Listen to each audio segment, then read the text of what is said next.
அனைவருக்கும் வணக்கம்.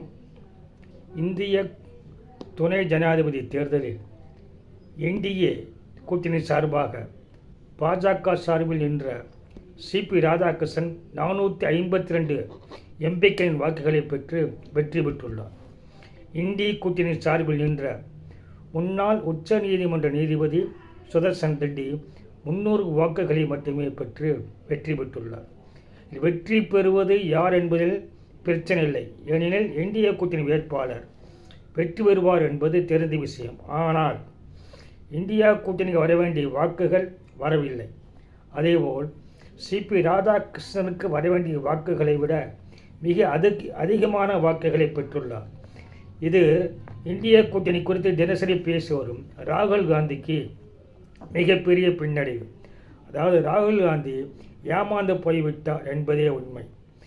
இதில் உண்மையான பலம் என்னவென்றால், இந்திய கூட்டணிக்கு 420 எம்பிக்கள் ஆதரவும் ஜெகன்மோகன் ரெட்டியின் 11 எம்பிக்கள் ஆதரவும் சேர்த்து 438 எம்பிக்கள் ஆதரவு மட்டுமே உள்ளன.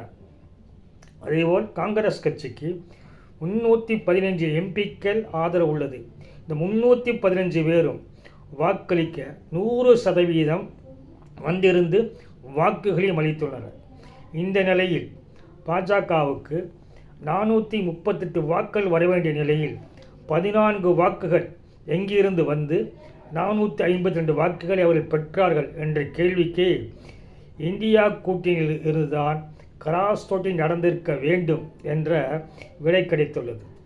அதிலும் இன்னொரு வேடிக்கை என்னவென்றால், இந்தியா கூட்டணியின் சார்பாக 315 பேர் வாக்களித்துள்ளனர்.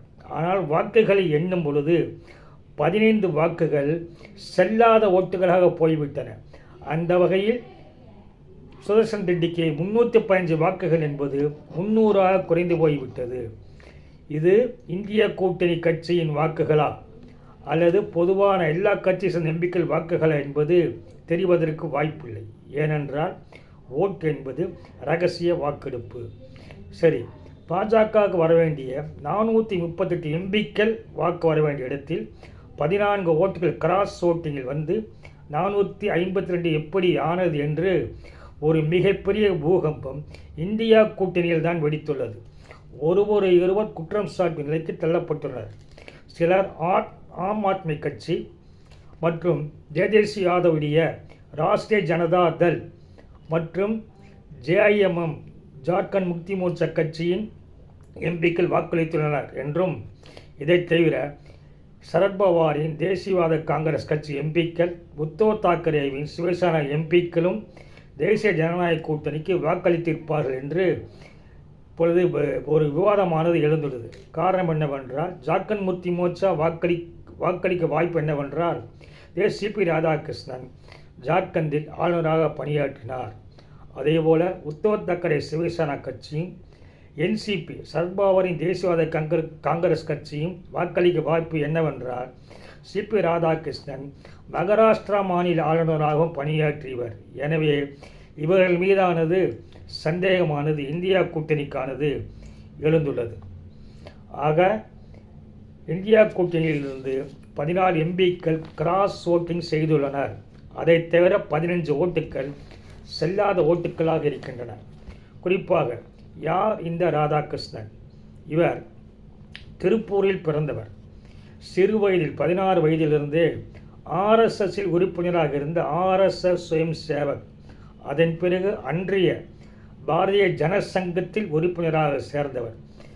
அதன் பிறகு பாரதிய ஜனதா கட்சி துவக்கப்பட்ட 1980ஆம் ஆண்டிலும் அதிலிருந்து மாநில செயற்குழு உறுப்பினராகவும் பின் மாநில செயலாளராகவும் இருந்தவர்.